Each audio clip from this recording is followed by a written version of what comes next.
Jeeva today பார்வையாளர்களுக்கு வணக்கம். இன்றைய நேர்காணலில் அரசியல் சமூக ஆய்வாளர், மூத்த பத்திரிகையாளர், உங்கள் விருப்பமான உமாபதி தமிழன் அவர்கள். சார் வணக்கம். வணக்கம் ஜீவா, வணக்கம் சார். நீங்க தொடர்ச்சியா சொல்லிட்டு இருந்தீங்க, தொடர்ச்சியா அதிமுக பாஜக கூட்டணி இல்லாத போதே அதெல்லாம் பிஜேபி கூட்டணி தான் இருக்குங்கிற மாதிரி சொல்லிட்டு இருந்தீங்க. இதை நம்பி நம்ம தோழர்கள், எஸ்டிபிஐ தோழர்கள்லாம் வேற எடப்பாடி அண்ணன் தான் மத நல்லிணக்க போராளி, இஸ்லாமியர்களுக்கு காவலர்லாம் அவங்க சொல்லிட்டு இருந்தாங்க. பாவம், அவங்களுக்குலாம் ரொம்ப பாவமா இருக்கும்.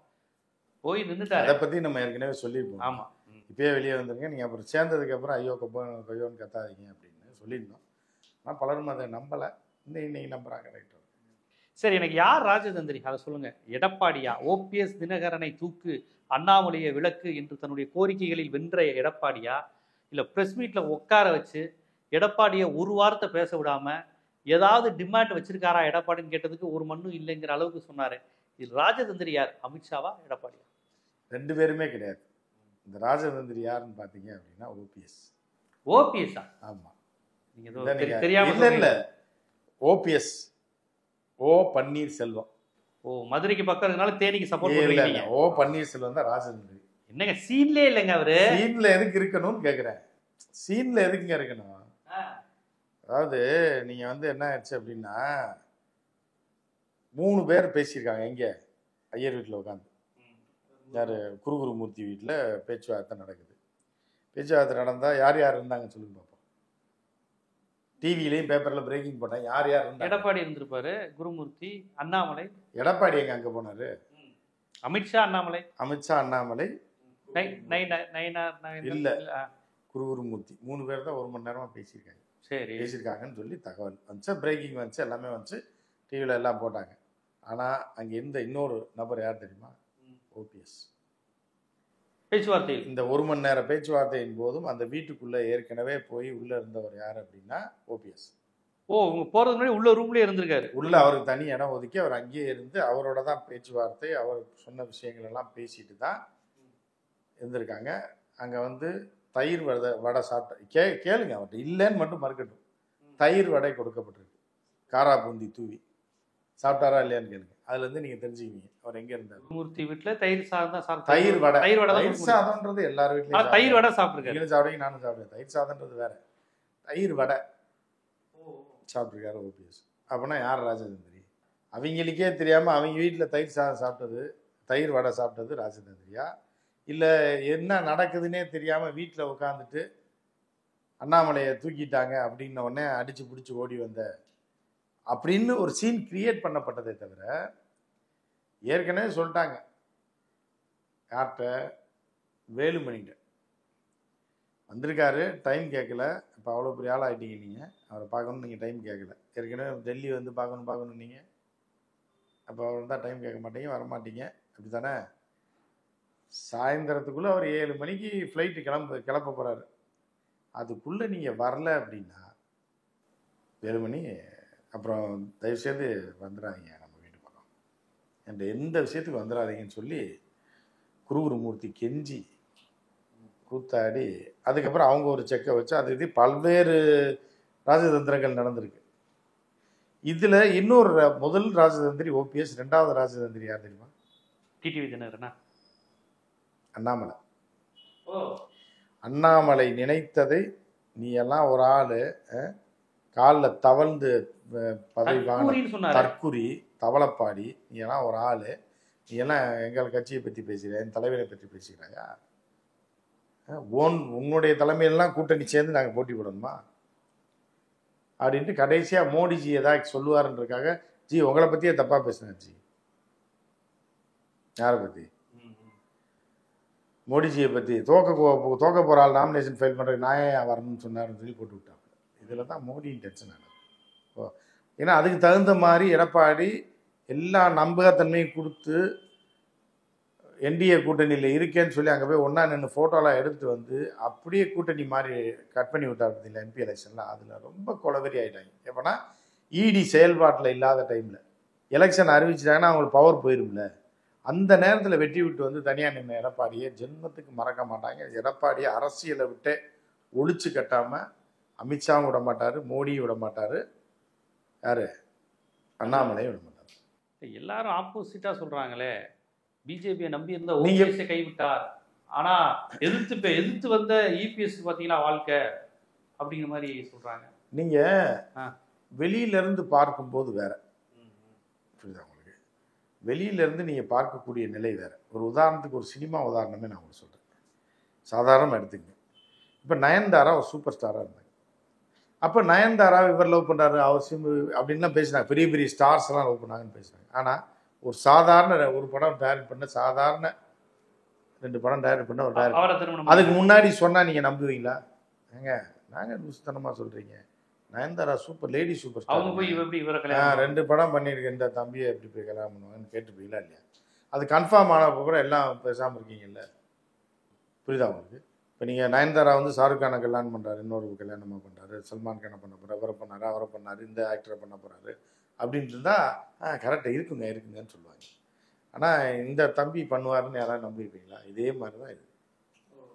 நீங்கள் வந்து பொறுத்திருந்து பாருங்கள் எல்லாத்தையும். இப்போ எலெக்ஷன் நாளைக்கு நடக்க போதா, அடுத்த மாதம் நடக்க போதா? ஏன் இவ்வளோ சீக்கிரம் அலைன்ஸ்? அதாவது ஒருவேளை ஜெல்லானு நினைக்கிறாங்களோ? அதாவது இப்போ பிஜேபி எடப்பாடி ஒரு மனக்கசப்பு இருக்கு, அண்ணாமலை வெர்சஸ் எடப்பாடி, அது இப்பயே ஜெல்லாயிரட்டும், இப்போ ஒரு 3 மாசம் 4 மாசத்துல ஜெல்லாயிரும், எலெக்ஷன் டயத்துல நார்மலைஸ் ஆயிரும்னு நினைக்கிறாங்களோ? அதுதான் நீங்கள் வந்து என்ன அப்படின்னா, கருவாட்டை 10 தடவை கழுவுனீங்கன்னா உப்பு குறைஞ்சிடும். கடையில் போய் கருவாட்டை வாங்கி அப்படி ஒரு அலசி அலசிட்டு குழம்புல போட்டிங்கன்னா உப்பு ஜாஸ்தியாக இருக்கும். இந்த கருவாடை அலசி கழுவி ஒரு 10 டைம் கழுவி காய வச்சு அப்புறமா குழம்பு ஊறப்போ போட்டிங்கன்னா மிதமாக இருக்கும். இது கருவாட்டு குழம்போட ஸ்பெஷல். அந்த மாதிரி தான் இது. எடப்பாடியை பிடிச்சி இது ஃபஸ்ட்டு வாஷ், புரியுதா உங்களுக்கு? அதுக்கப்புறம் செகண்ட் வாஷ், தேர்ட் வாஷ்லாம் பண்ணுவாங்க. இனிமேல் தான் பண்ணுறதுக்கு அப்படியே இது பண்ணிவிட்டு எடப்பாடியை தூக்கி போட்டுருவாங்க. நீங்கள் இதை நான் இப்படி திருப்பியும் நீங்கள் பழைய வீடியோலாம் தொலைச்சிறங்கி தேடணுன்றீங்க, இதை கட்டாயம் எடுத்து வைங்க, மார்க் பண்ணி வைங்க. தேர்தல் வரும்போது எடப்பாடி முக்கிய இடத்துல இருக்கிறதுன்றது ரொம்ப கஷ்டமான ஒரு விஷயம். இன்னும் ஒரு 2 மாதத்தில் பல மாற்றங்கள் வரப்போகுது, புரியுதா? நம்ம ஏற்கனவே சொன்னது தான். ஏதாவது இவர் செங்கோட்டையன் வைத்து காய் நயத்து கொண்டிருக்கிறார்கள், எடப்பாடியை வைத்து ஓபிஎஸ்ஸை வைத்து காய் நகர்த்தி கொண்டிருக்காங்க. ஏன்னா அதே மாதிரி இவர் இருக்கார்ல, கேசி பழனிசாமின்னு ஒருத்தர், அந்த வழக்கு போட்டிருக்காங்கல்ல ரெட்டலை, அதில் 3 பேர் முக்கியமான ஆள். யாருன்னா ஓபிஎஸ், கேசி பழனிசாமி, இன்னொருத்தர் வந்து புகழேந்தி. 3 பேர் முக்கியமானவர். சரியா? இதில் புகழேந்தி பிஜேபிக்கு மிகப்பெரிய எதிரி, சேரவே மாட்டார் எந்த காம்பரம். ஏன்னா அவர் எந்த பதவியில் இருந்தது கிடையாது, இந்த அமைச்சர் பதவி ஜெயலலிதா வழக்கின் போது இருந்தவர் தான், ஃபேமஸானவர் தான் அவர். ஜெயலலிதாக்காக கர்நாடகால உண்மையிலேயே செய்தவர், ஜெயலலிதாக்காக உண்மையிலேயே வந்து உதவி செய்தார். கொஞ்சம் திராவிடியன் அந்த உணர்வுடையவர் இருக்கவர். அவர் வந்து என்னன்னா பதவிக்காக எங்கேயும் போய் காலில் விழுக மாட்டாப்புல. மீதி 2 பார்ட்டியில் ஓபிஎஸ் பொறுத்தளவுக்கு பதவிக்காக யார் காலையும் விழுகக்கூடிய ஆளுன்றது எல்லாருக்குமே தெரிஞ்சது. கேசி பழனிசாமி கட்சிக்குள்ளே திருப்பி வரணும்னு சொல்லி நீண்ட போராட்டங்களுக்கு பேசிகிட்டே இருக்கார். இப்போ அவரை உள்ள இழுக்க போகிறாங்க. பிஜேபியா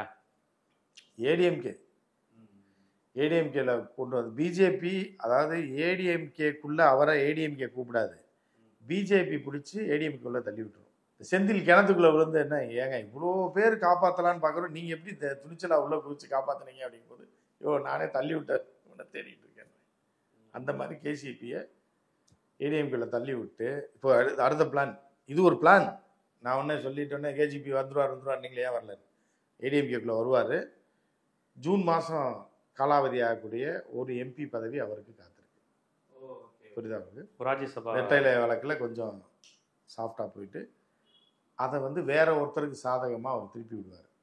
எடப்பாடிக்கு சாதகமாக இல்லை, வேற ஒருத்தருக்கு சாதகமாக திருப்பி விட்டு அந்த நபர் வந்து கட்சிக்குள்ளே வந்ததுக்கப்புறம் அதற்கு கைமாறாகவும் இதாகவும் கேசிபிக்கு எம்பி கொடுக்கலான்ற ஒரு அதாவது பல திட்டங்கள் இருக்குது பிஜேபிகிட்ட. அதில் இது ஒரு திட்டம். கேஜிபி பிஜேபி உள்ளே வர்றதுனால எந்த கவலையும் பட மாட்டார். இன்றைக்கி கூட நேற்று கூட எதிரோ ஒரு இதில் சேனலில் பேட்டி கொடுத்துருக்காரு யூடியூப்பில், பிஜேபி கூட்டணியை பற்றி எனக்கு கவலை இல்லை, ஆனால் பிஜேபி கூட்டணி ஆட்சியில் வருவேன் என்று சொல்வது தான் எனக்கு கவலையாக இருக்கிறது. அந்த துணியில் பேசுக. அதனால் அவருக்கு ஒரு எம்பியை கொடுத்தா வந்துடுவார். மீண்டும் எம்ஜிஆர் காலத்தில் ராஜ்யசபா மாதிரி ஆமாம் கொடுத்து உள்ளே இழுத்து போட்டு அவர் பாட்டுக்கு இருக்காரு. எம்ஜிஆர் காலத்துல எம்பி தானே அவர். எம்ஜிஆர் காலத்துக்கு அப்புறம் இடையில எங்கே இருந்தார், புரியுதா? திருப்பி இப்போ எம்பி ஆகிறார். அது ஒரு திட்டம் வச்சுருக்காங்க அவரை உள்ளே இழுக்கிறதுக்கும். எல்லாத்தையும் உள்ளே இழுத்துட்டோம்னா பெங்களூர்காரர் அப்படியே கழட்டி விட்டுருலாம், வந்தால் வராரு வரல கூடந்தியை கழட்டி விட்டுருவாங்க. கழட்டி விட்டுருவாங்க. எதிர்ப்பா பிஜேபிக்கு எதிர்ப்பானுன்னா யாருமே அதிமுகவில் இருக்க முடியாது. பிஜேபிக்கு அன்வர் ராஜாலாம் இருப்பாராங்க. அன்வர் ராஜாலாம் அப்புறம் இருந்து தானே ஆகணும். ஏன்னா அன்வர் ராஜா இப்பயே பிஜேபி சாதகமாக தாங்க பேசிட்டு இருக்காரு. இப்படி ராமநாதபுரத்தில் பள்ளிவாசல் தர்காக்கெல்லாம் போக முடியுமா அவரால்? ஏன் போகிறாரு? என்ன பிஜேபி கட்சியில் அதிமுக கூட்டணியில் இருக்கு, அவர் ஏன் போகிறாரு போக மாட்டாரு? இன்னைக்கு இவ்வளவு மோசமா இஸ்லாமிய விரோதங்கள் சிஏஏ சட்டம் ஒரு பாஜகங்கிற நிலை தாண்டி இந்த பாஜக செஞ்சிருக்கக்கூடிய விஷயங்கள் எல்லாமே வக்பு மசோதா இருக்கட்டும், சிஏ சட்டமா இருக்கட்டும், ஒரு மாதிரி அவங்க ஒரு கடுப்புல இருக்கிறாங்க. இஸ்லாமிய வக்பு மசோதாவுக்கு ஆதரிச்சு அவர் பேசிட்டு இருக்காரு. அன்வர் ராஜாவே பேட்டியெல்லாம் பார்க்கலையா அவர்? அந்த அளவுக்கு போயிட்டாங்க அவங்க இருக்கிறவங்களாம். இல்லை, அவர்கள் வேற ஒரு ஆங்கிள் எடுத்து பேசுறாங்க. ஏன்னா வக்புல ஊழல் நடக்கலையா, இது நடக்கலையா, நீங்களே சொல்லுங்க, இஸ்லாமியர்களே சொல்லுங்க, உங்களை ஏமாத்துறாங்கன்ற ரேஞ்சுக்கு பேசிட்டு. ஓ, அந்த மாதிரி. ஆமா, நம்ம ஆளுகளே எத்தனை பேர் அந்த மாதிரி பாயிண்ட்ல போய் சமாளிக்கிறாங்க. ஆட்டையை போடுறாங்க, இதெல்லாம் நல்லது தாங்க, வரட்டும், ஏழைகளுக்கு வரட்டும், ஏழை முஸ்லிம்களுக்கு அப்படின்ற ஆங்கிள் அவங்க போயிட்டாங்க. பிஜேபி பேசும்போது தள்ளுங்க, நான் பேசிக்கிறேன், எனக்கு தெரியும், உங்களுக்கு கூட எனக்கு தெரியும். அந்த மாதிரி அந்த மாதிரியான ஒரு சூழல்ல சரி. இவரு சென்னையினுடைய அடையாளம் ஜெயக்குமார், என்னையும் என் பையனையும் தோத்தது காரணமே இந்த பிஜேபினால முஸ்லீம் ஓட்டு, தலித் ஓட்டு, எல்லா ஓட்டும் எனக்கு போச்சு, இந்த கூட்டணினால என்னுடைய வெற்றி வாய்ப்பே போச்சுன்னு வெளிப்படையா அவர் கொடுத்தது இன்னும் வீடியோவில் இருக்கு. இப்போ ஜெயக்குமார் என்ன செய்வார்னா, காலத்தின் கட்டாயம், கட்சியின் நலன் கருதியும், புரட்சி தலைவர் ஆரம்பித்த கட்சி, புரட்சி தலைவர் வழிநடத்தி சென்ற கட்சி அழிந்து விடக்கூடாது என்பதற்காகவும், கட்சியோட இப்படி ஒரு முடிவை எடுத்திருக்குன்றதுனாலையும் நான் கட்டுப்பட்டு நான் இது பண்ண முடியும், அந்த கட்சியிலே நான் இருப்பேன், என்ன பண்ணுறது, கட்சியை காப்பாற்றணும் அப்படின்னு ஒரு அறிக்கை விட்டு புரட்சி தலைவர் உருவாக்கிய கட்சி இப்போ பிடிச்சி தாறுமாறாக வஞ்சிக்கிட்டு இருக்காரு, அசிங்கமாக பேசிக்கிட்டு இருக்காரு. என்ன பண்ணுறது? ஆமாம், அதாவது என்ன பண்ணுவாங்கன்னா, சடங்கானப்பில் ஒருத்தர் காதலிக்கும், தீவிரமாக காதலிக்கும் போது வெளியே விட மாட்டாங்க, அடைச்சி வச்சு எல்லாம் பண்ணுவாங்க, தாய் மகனுக்கு கட்டி கொடுத்துருவாங்க. கல்யாணம் தண்ணிக்கு வரைக்கும் அடம் பிடிக்கும், முதல் நாள் வரைக்கும் போடும், அப்புறம் தாலி கட்டினா ஒரு 2-3 நாளில் அப்படியே அடங்கிடும். ஆனால் அதுக்குள்ளே மனசுக்குள்ளே வன்மம் இருந்துக்கிட்டே இருக்கும், இந்த ஆளும் அவ்வளோதான் அப்படின்ற மாதிரி ஆயிடும் காலப்போக்கில். அந்த மாதிரி தான் அண்ணன் ஜெயக்குமார் அடங்கிடுவார்.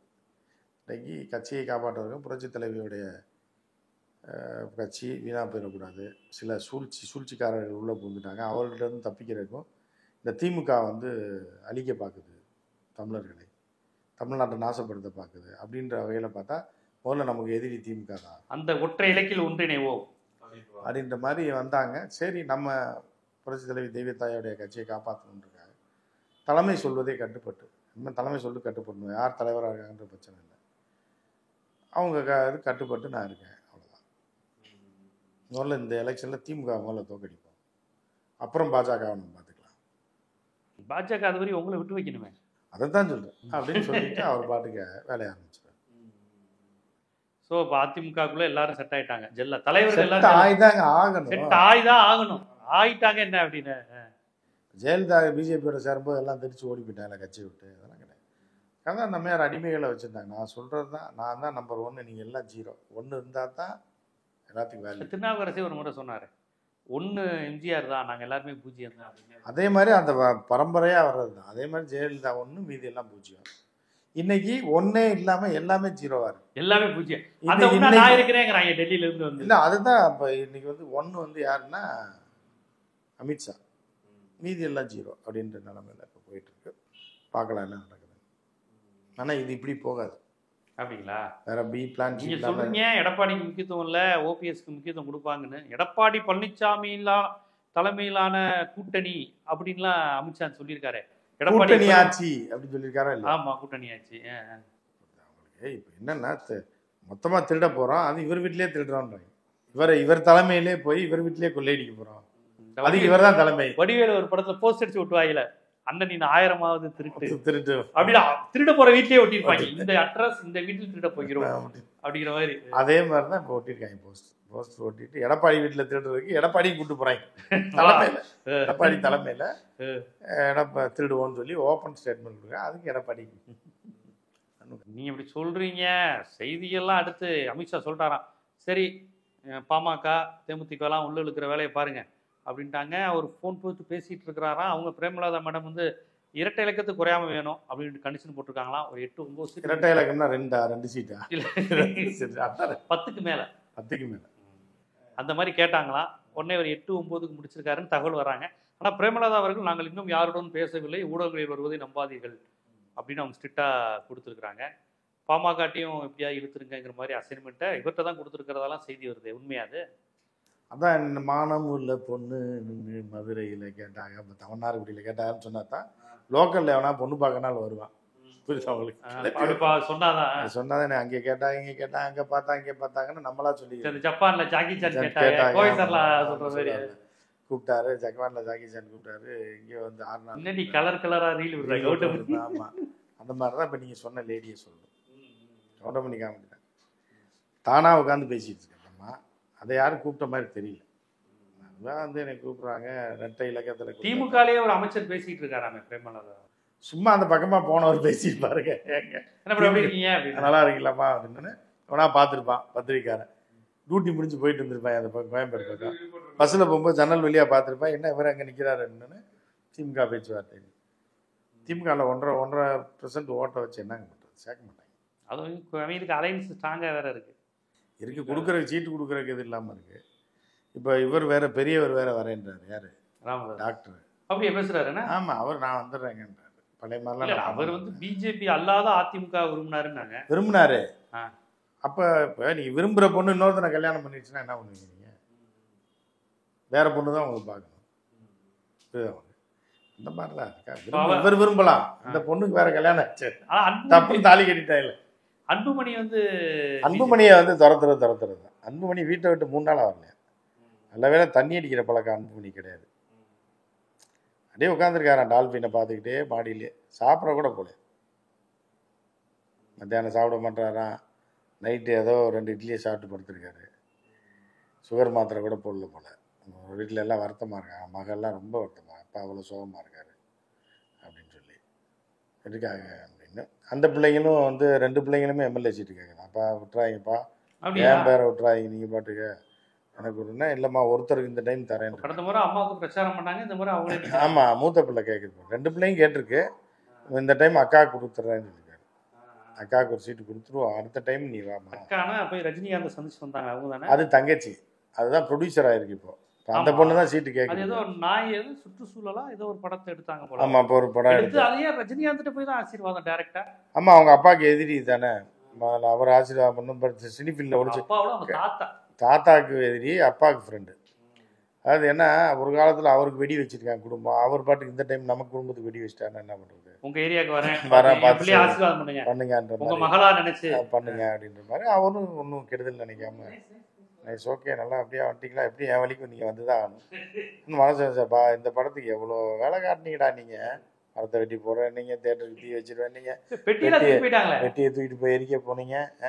இப்போ கடைசியில் ரஜினி உள்ள வெறியாயிருப்பாங்க. ரஜினி பயங்கர வெறியாயிருப்பாங்க. எப்படிங்க ஒரு தொழிலை கெடுத்து விட்டாங்கன்னா எப்படிங்க இருக்கும்? அவங்க காலிலே போய் விழுகிறது தான் பெரிய மாங்காத்தனன்றது. புரியுதா?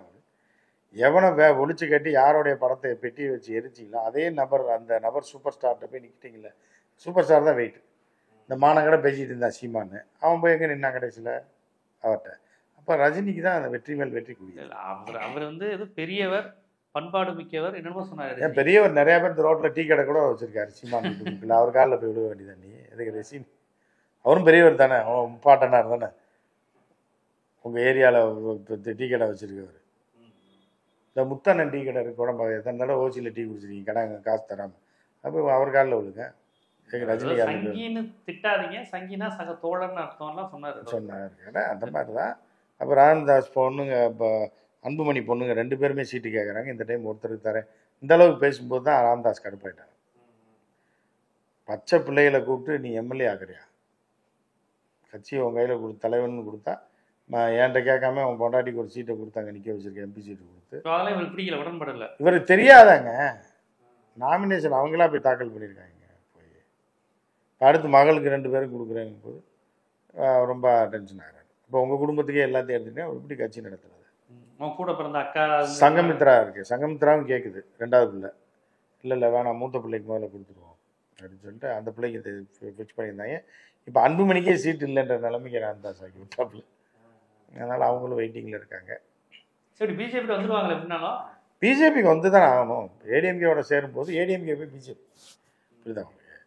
நீங்கள் வந்து தைலாபுரத்துக்கு தான் பஸ் ஏறுறீங்க, அந்த பஸ் எப்படியும் விழுப்புரம் பஸ் ஸ்டாண்டுக்கு போயிட்டு தான் வரும்னா என்ன பண்ணுவீங்க? த்ரூ பஸ்ஸில் ஏறுறேன்னு ஏறிடுவீங்க. அது பைபாஸ் வழியாக விழுப்புரம் பஸ் ஸ்டாண்டில் போய் நின்றுட்டு தான் அங்கே டீ சாப்பிட்டு தான் போவாங்க. அப்படிங்கும்போது அதுக்கு நீங்கள் ஏற்கனவே இப்போ 1 மணி நேரத்துக்கு முன்னாடியே போன விழுப்புரம் பஸ்ஸில் ஏறினா நேரம் வீடு போய் சேர்ந்துருக்கலாம்ல. விழுப்புரம் போய் பஸ் மாதிரி போயிருந்தீங்கன்னா 1 மணி நேரத்துக்கு முன்னாடியே வீட்டுக்கு போயிருக்கலாம். அப்படின்ற நிலமை தான் இப்போ தான் அன்புமணி சொல்கிறாப்லையா. இப்போ என்னமோ சொன்னீங்க ஏடிஎம்கேல சேர போகிறேன்னு. இப்போ அவங்க எங்கே போய் சேர்ந்துருக்காங்க? அவன் சேர்ந்துடுறான். யார்கிட்ட போய் சேர்றாங்கன்னு அங்கேயே அதுதான் அது. நீங்கள் விழுப்புரம் பஸ் ஏறி தைலாபுரம் போகிறதுக்கு தைலாபுரம் த்ரூ பஸ் ஏறி போயிருக்கலாம்ல. இல்லை அப்புறம் இன்னொரு முக்கியமான விஷயம், இப்போ டிடிவி தினகரன் சசிகலாலாம் என்ன, ஏன்னா சசிகலாமையாரும் எப்படியாவது அதிமுக மீட்போன்னு இல்லை வந்துடுவாங்க. ஒவ்வொரு கோயிலுக்கும் போய் சொல்லிட்டு இருக்கு. இருங்க வெயிட் பண்ணுங்க, என்ன டைம், எலெக்ஷனுக்கு என்ன 1 வருஷம் வந்துடுவாங்க அவங்களும். எல்லாம் நீங்கள் நினைக்கிறவங்க பூரா கல்யாணத்துக்கு வந்துடுவாங்க, கவலைப்படாது. டிடிவிக்கு முக்கியத்துவம் தந்துடுவாங்க பிஜேபி. டிடிவி கூட்டணியில் இருக்காரு இல்லைங்க, டிடிவிக்கு 10 சீட்டுங்க உறுதிங்க. சாத்தூர், கோவில்பட்டி, ராம்நாடு 10 அங்கே தரேன், அதான் கலந்து தர்றேன். தஞ்சாவூர் எல்லாம் மிக்ஸ் பண்ணி. ஆர்கே நகருக்கு வருவாரா? வரமாட்டாரு. இந்த பக்கமே தேடிட்டு இருக்கேன். ஆர்கே நகரில் 5 வருஷமா தேடுறாங்க, பிடிக்க முடியல. நச்சு சாணி ஆக்கிடுவாங்க. இப்போ ஆர்கே நகர் நிற்க வாய்ப்பு கொடுத்தாலும் வேணான்றாரு. உலக அப்பாட்டக்கருங்க. உங்களுக்கு 2000 ரூபா ஓட்டுக்கு 4000 ரூபா தரேன்னு அட்டையில் சிகரெட் அட்டையில் எழுதி கொடுத்து மொத்த ஊரை ஏமாத்திட்டு போன ஒரு மகா எப்படி பெரிய அப்பாட்டக்கரு. டோக்கன் நாங்க, நீங்க தான் அட்டையில் எழுதி கொடுத்தா டோக்கன். அப்புறம் என்னது இரும்புலையா டோக்கன் அடிச்சு கொடுத்தாங்க, பிரிட்டிஷ்காரன் அடிச்ச மாதிரி. ஆனா கொடுத்துட்டாருல டோக்கனை காமிச்சா பணம் டோக்கன் தானே கொடுத்துருக்காரு, பணம் கொடுக்கலையே. பணத்துக்கான டோக்கன் கொடுத்தாங்க. எல்லாம் 4000 வருதுன்னு வாயை பிளந்துட்டு இருந்தாங்க. பூராத்தையும் முட்டாளாக்கிட்டு வண்டி ஏறி தேடி போயிட்டாங்க. நல்ல மார்க்கெட்டிங் கார்பரேட் ஸ்டைல். என்ன மேனேஜ் காசெல்லாம் கொடுக்க மாட்டோம், டோக்கன் நீங்க வந்து ஆபீஸ்ல வாங்கிக்கங்க. எங்கடா இருக்கு உங்க ஆபீஸ்னா ஆபீஸே கிடையாது, மொத்தமா ஓடி போயிட்டாங்க. கிரிப்டோ கரன்சி மாதிரி. காசே கிடையாது, பட் வேல்யூ பயங்கரமா ஏறிக்கிட்டு இருக்கு. இந்த போல அடிக்க பணம் அப்படின்றாங்க. நான் தம்பி நீங்க நேற்று 7 ரூபா, நீங்க 8 ரூபா தம்பி 1 ரூபா, அந்த மாதிரி போயிட்டு இருக்கு. அந்த மாதிரி தினகரன்லாம் அமெரிக்காலாம் அங்கெல்லாம் பிறந்திருந்தாப்புலன்னா மிகப்பெரிய ஆளா இருப்பாங்க. ஒரு எலான் மாஸ்கெல்லாம் காலி பண்ணி வந்தேன். எங்கேயோ ஆட்டையை போட்டு எங்கேயோ போயிருப்பாங்க. உலகத்தின் நம்பர் 1 நம்பர் 2 பணக்காரன் அந்த. சரி, இப்போ எடப்பாடிக்கு வந்து என்ன முதல்வர் வேட்பாளர் அவர் தானே? அதுவும் இல்லையா? இல்லை ஏங்க, எடப்பாடி கட்சியில இல்லைன்ற முதல்வர் வேட்பாளர். கூட்டணி ஆச்சுன்னா அதிமுக தானே பெரிய கட்சி. அதான் அதிமுக இருக்குங்க, எடப்பாடி இருக்காரா? ஓபிஎஸ் தான் முதல்வர் வேட்பாளர். அவரும் கிடையாது. டிடிவி தினகரன் வேற செங்கோட்டையன் வேற, எல்லாமே வேற. ஆர்பி உதயகுமாரா இன்னைக்கு கட்சிக்காரன் பேர போறான்னு ஆமா, வேற யாரு கடைசியில திண்டுக்கல் சீனிவாசனுக்கு வந்து பிரதமரா தான் ஆகணும்னு ஆசைப்படல, ஆனா முதல்வர் ஆனாங்கிறார். அவர் லாங்குவேஜ் மட்டும் தெரியலன்றக்காக, இல்லைன்னா பிஎம் ஆக்கியிருப்பேன் இந்த கூட்டணி ஆட்சியில். ராஜேந்திர பாலாஜி மோடி டாடின்னு சொன்னாருங்க. டாடின்னு சொன்னாப்புல, பட் இருந்தாலும் அவர் வெளியுறவுத்துறைக்கு கேட்டுட்டு இருக்காரு போல. ராஜேந்திர செல்லூர்ராஜ் செல்லூர்ராஜெல்லாம் எக்ஸ்டர்னல் அஃபேர்ஸ்ல ஏதாவது இருந்தா கொடுங்க, இணையமைச்சர் கூட கொடுங்க, நாசாவோட டைரக்டா டீல் பண்ணி நம்ம ஏதாவது ஆராய்ச்சி பண்ணுவோம் அப்படின்ட்டு. ரஷ்யாவோட டீல் பண்ணலாம், சைனாவோட பண்ணலாம். ஆனால் அவர் அந்த ரேஞ்சில் கேட்டுட்டு இருக்காரு. இருங்க வெயிட் பண்ணுங்கன்னு இருக்காங்க. அதே மாதிரி ராஜேந்திர பாலாஜியும் அது மாதிரி, அவரும் எக்ஸ்டர்னல் அஃபேர்ஸ்ல தான் இணையமைச்சரா, ஜெய்சங்கர் வெளியுறவுத்துறை அந்த மாதிரி தான் இணையமைச்சரா கொடுங்க. நாங்க டிப்ளமேட்டிக் ஹேண்டில் பண்றதெல்லாம் அதுக்கும் ஆய்வுகள், சயின்ஸ், டெக்னாலஜி இந்த வகையில வந்து அவங்க கேட்குறாங்க. பட் அங்க இடம் இல்லைன்றனால இப்போ ஜெய்சங்கர் பார்த்துட்டு இருக்காரு. அவரை தூக்கினா மோடிக்கே வினையாயிருன்றதுனால இல்லை, இப்போவே ஜெய்சங்கர் பார்க்குறாரு அப்படின்ற மாதிரி. ராஜேந்திர பாலாஜி நிதி கேட்டாருன்னு, நிதித்துறை முடியாதுன்றாங்க. இப்போ தமிழ்நாடுக்கு நிறைய வருமா தெரியல, கேட்டுக்கார் ஆசைப்பட்டு. பட் அப்புறம் பார்க்கலான்ட்டு. செல்லூர்ராஜனா வெளியுறவுத்துறை போனாருன்னா நம்ம ஈழ பிரச்சனைலாம் தீரும், எல்லா பிரச்சனையும். கச்சத்தீவு இதே தெர்மாக்குள்ளே பாலம் போட்டுருவாரு, காலை வச்சு ஓடுகிறார் அப்படின்ற மாதிரி. அது ஒரு ஆராய்ச்சியில் பெரிய ஆள். இப்பயும் அவர் தெர்மாக்குள்னு சொன்னால் அவருக்கு கோவம் வருது. இருந்தாலும் அந்த ஐடியா கொடுத்தவனை இன்னைக்கு ஜென்மத்துக்கு மறக்க மாட்டான். யாரோ அதிகாரி தான் கூட்டு போயிருக்கணும். அமைச்சர் அதாவது என்ன சொல்லியிருப்பாங்கன்னா, ஆனால் தெர்மாக்கோல் விஷயம் உண்மையிலே இருக்குங்க, உண்மையிலே இருக்கு. சில இடங்களில் தெர்மாக்கோல் போட்ட விஷயங்களும் இருக்கு யூரோப்ல. அதைத்தான் ஒரு அதிகாரி சொல்லியிருக்காரு. அது வந்து ஒரு குறிப்பிட்ட ஏரியால போட்டிருக்காங்க. இவங்க கொண்டு டேம்ல போட்டது தான் தப்பு. அது ஒரு குட்டை மாதிரி இருக்கிற இடத்துல போட்டிருந்துருக்காங்க. இருக்கு, இன்னைக்கு இருக்கு. அதை வந்து ப்ரொடெக்ட் பண்றதுக்கு ஒரு பாசி மாதிரி படர்ற மாதிரிலாம் போட்டிருக்காங்க, ஆவி ஆகாதுன்னு. அந்த அதிகாரி அதை எதை யூடியூப்பில் பார்த்துட்டு சொல்லியிருக்காரு. நீங்கள் வேறு அமைச்சர்னா கேட்பாங்க என்ன இது, இப்போ பிடிஆர் மாதிரி ஆளுனா எப்படியா இதில் பார்த்தா எந்த இதில் இருக்குது, என்ன டைமென்ஷனில் இருக்குது என்னன்னு கேட்டிருப்பாங்க. இவர் என்ன பண்ணுறாரு, தப்புன்னு ஒரு செகண்ட் ஏமாந்துருக்காரு. சார் ஒரு இடத்துக்கு போகலாம், அவங்க ஷெட்யூல் பண்ணிங்கன்னா எங்கே என்னென்னா வைகை டேம்னு இருக்காங்க. சரி வெயில் அதிகமாக இருக்குது, வைகை டேமுக்கு தானே கூப்பிட்றாங்க, டூர் மாதிரி போயிட்டு வருவோம்னு வந்திருக்காங்க. போய் அள்ளி குடிச்சிட்டு வரலான்ற நேரத்தில் தெர்மாக்காலை கையில் கொடுத்துருக்காங்க, இதை போடுங்க சார் உள்ள. இதில் பத்திரிக்கையாளர்களை வேறு கூப்பிட்டு போயிருக்காங்க மதுரையிலேருந்து வேனில், இதில் தேனி கலெக்டரேட்லேருந்து வேறு கூப்பிட்டு போயிருக்காங்க. கூப்பிட்டு போய் முதல்ல தொடங்கி வைக்காத அமைச்சர் தானே பண்ணணுன்றக்கா கையில் கொடுத்துருக்காங்க. இவர் என்ன பண்ணிருக்காரு, சரி நம்ம தண்ணிக்குள்ளே இறங்கி போடுவோம்ட்டு வேட்டியெல்லாம் கட்டி, கொஞ்சம் வீடியோவுக்கு நல்லா இருக்கும்ல, அதுக்காக என்ன பண்ணிருக்காருன்னா வேட்டி ஏற்றி கட்டி தண்ணி வரைக்கும் போயிருந்திருக்காரு. போய் போட்டிருக்காரு, எல்லாம் கும்ஃபு படத்தில் பறந்த மாதிரி சர சர சர இவர் விட்டுட்டு இப்படி பின்னாடி திரும்ப பின்னாடி வந்து அடிக்குது. ஆமாம் அடிக்குது. ஏண்டா என்னைய வேடா கூட தண்ணியில் போகிறீங்க அப்படின்னு அவங்க மேலே அடிக்கிறவங்கள அமைச்சர் மேலே அடிச்சிருச்சு. அதுலேருந்தே அவர், அதாவது என்ன நடந்துச்சுன்னே தெரில. சில பேர்லாம் அந்த இதில் எல்லாம் பார்த்தீங்கன்னா அரவை மில்லில் வேலை பார்க்குறவங்க, இந்த சில பேர்லாம் அந்த மரம் இருக்கிற மில்லில் வேலை பார்ப்பாங்க. இப்போ 20 வருஷம் 30 வருஷம் ப்ராக்டிஸ் இருக்கும். திடீர்னு ஒரு செகண்ட் கண்ணமிக்க நேரத்தில் விரலை வெட்டிடும், சர்றன்னு 2 விரல் போச்சு கட்டப்பட்டுருவேன். ஏன்னா இந்த மாதிரி அந்த ஒரு நொடியில் நடந்தது அந்த தர்மாக்கோல் தான். வாழ்க்கையில் இன்றைக்கி அந்த பேரை மாற்றவே முடியல. அது மதுரைக்கே பெரிய கெட்ட பேர் ஆயிடுச்சு. இப்போ நம்மளே போயிடணும்னு வைங்களேன், எந்த ஊருக்குறாங்க இங்கே இந்தியா இல்லை ஸ்ரீலங்காவில் சொல்கிறாங்க. பேசிகிட்டே இருக்கும்போது ஒருத்தர் கேட்டார், எங்கே உங்கள் நேட்டிவ் மதுரைங்க, செல்லூர் ராஜு அப்படின்னாங்க. செல்லூர் ராஜு அவர் தானே. ஐயோ மதுரையில் எவ்வளோ பெரிய மீனாட்சி அம்மன் கோயில் இருக்குது, மகால் இருக்குது, ஏன்னா எத்தனையோ வரலாற்று. செல்லூர் வந்து பயங்கர ஃபேமஸ் ஆயிடுச்சு எல்லாரும். செல்லூர்ன்ற ஊர் மதுரையில் சொல்ல, உள்ளூராண்டே செல்லூரா வேலையை காட்டாத அப்படின்னு.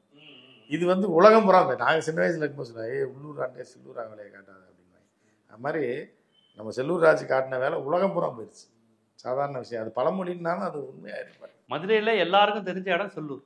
அப்படியே கண்ணகி இருக்கா போட்டு எரிச்சவ, கோவலனை கழுவி பழங்கானத்தான் இருக்கு, பாண்டியன் நெடுஞ்செல்லியன் இருக்கான், எவ்வளோ வரலாற்று சிறப்பு இருக்கு, அறுபடை இருக்கு, எவ்வளோ இருக்கு. இதெல்லாம் விட்டுட்டு செல்லூர் ராஜு அந்த ஊரான்றாங்க.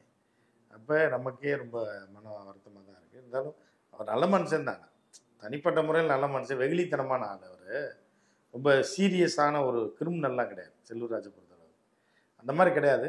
இருந்தாலும் இந்த ஒரு சம்பவம் அவர் வாழ்க்கையை மாற்றி அமைச்சிருச்சு. 12B படம் மாதிரி ஆயிடுச்சு. பஸ்ஸில் ஏறுனா கதை வேற, பஸ்ஸில் ஏறாமல் இருந்தால் கதை வேறன்ற மாதிரி. பஸ்ஸில் ஏறி பெருமா கூட தொடாமல் மட்டும் அன்றைக்கி இருந்திருந்தாருன்னா. ஆனால் என்னென்னா அவரை யாருக்குமே தெரிஞ்சிருக்காரு. எடப்பாடி அமைச்சரவையில் 30-32 பேர் அமைச்சர் இருந்தாங்க. யாராவது 4 பேர் சொல்லுங்க பார்ப்போம், இந்த 5 இதை தவிர உங்களுக்கு தெரியாது. செல்லூர் ராஜுனா எல்லாருக்குமே தெரியும். அவன் யோசிப்பான், அந்த ஊர்க்காரங்க தெரியும். ஆமாம், ஊர்க்காரங்க தெரியும், அரசியலில் இருக்கவங்களுக்கு தெரியும். ஆனால் செல்லூர் ராஜு மெட்ராஸ்காரனுக்கும் தெரியும், ஸ்ரீலங்காக்காரன் வரைக்கும் தெரியுது அப்படின்ற மாதிரி இருக்குது. இப்போ யூடியூப்பில் டாப்பில் அவர் தான் இருக்கார். அதுக்கு அடுத்தா ராஜேந்திர பாலாஜி. ஸோ அந்த மாதிரி இருக்கும்போது எடப்பாடியே 3வது இடத்துல தான் வர்றாரு இதோட விஷயத்தில். ஆமாம், ஓபிஎஸ் இபிஎஸ்க்கு அடுத்து யாரை தெரியும் அப்படின்னு நீங்கள் பார்த்தீங்கன்னா செல்லூர் ராஜேந்திர பாலாஜி. ஆமாம், இவங்க தான். அதுக்கு அடுத்து தான் எல்லாருமே தெரியும். அந்தளவுக்கு நேம் வருதில்லை. சரி, அப்போ பிஜேபி ஓபிஎஸ் தான் முக்கியத்துவம் கொடுக்குது. ஓபிஎஸ்க்கு முக்கியத்துவம் கொடுக்குறேன்னு இல்லை, எடப்பாடியை தூக்கி எறிகிறதுக்கு என்னென்ன வழியோ எல்லாம் பார்த்துக்கிட்டு விரைவில் தூக்கி எறிய. குருமூர்த்தி வீட்டில் வச்சு தயிர் வடை சாப்பிட்டு அந்த பாலிடிக்ஸ் நடந்து முடிஞ்சிருச்சு. எலெக்ஷன் டயத்தில் இந்த ஓபிஎஸ் அணிக்கு முக்கியத்துவம் கொடுக்கப்படும்.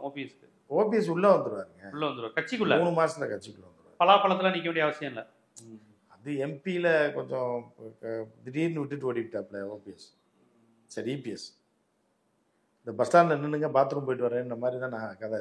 ஒருத்தர் நம்பி கூப்பிட்டு போய் ஒன்றா அந்த ஊருக்கு போகலாம், பிரச்சனையை முடிச்சிடலான்னு சொல்லிட்டு பஸ் ஸ்டாண்டு வரைக்கும் கூப்பிட்டு போயிட்டு இந்த பாத்ரூம் போயிட்டு வரேன்னு விட்டுட்டு ஓடனே அப்படி இருக்கும் வண்டி கிளம்புற நேரத்துக்கு. அந்த மாதிரி தான் ஒரு இது பண்ணதான் அந்த கூட்டணியில் ஜிகே அல்வா கொடுத்துட்டாரு. அதனால் இந்த டைம் லாக் பண்ணுறாங்க ஃபுல்லாக. 6 மாதத்துக்கு முன்னாடி எழுதி வாங்கி இப்போ டெல்லிக்கு போகிறார்.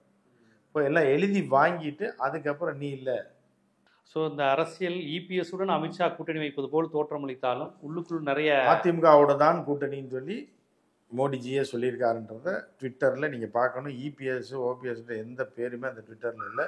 குறிப்பாக பேசினதுக்கப்புறம் கூட்டணி ஏற்பட்டிருக்கிறது ஜெயலலிதா எம்ஜிஆரின் அதிமுக உடன் நாங்கள் கூட்டணின்னா அப்போ இபிஎஸ் இல்லைன்னு தானே அர்த்தம்.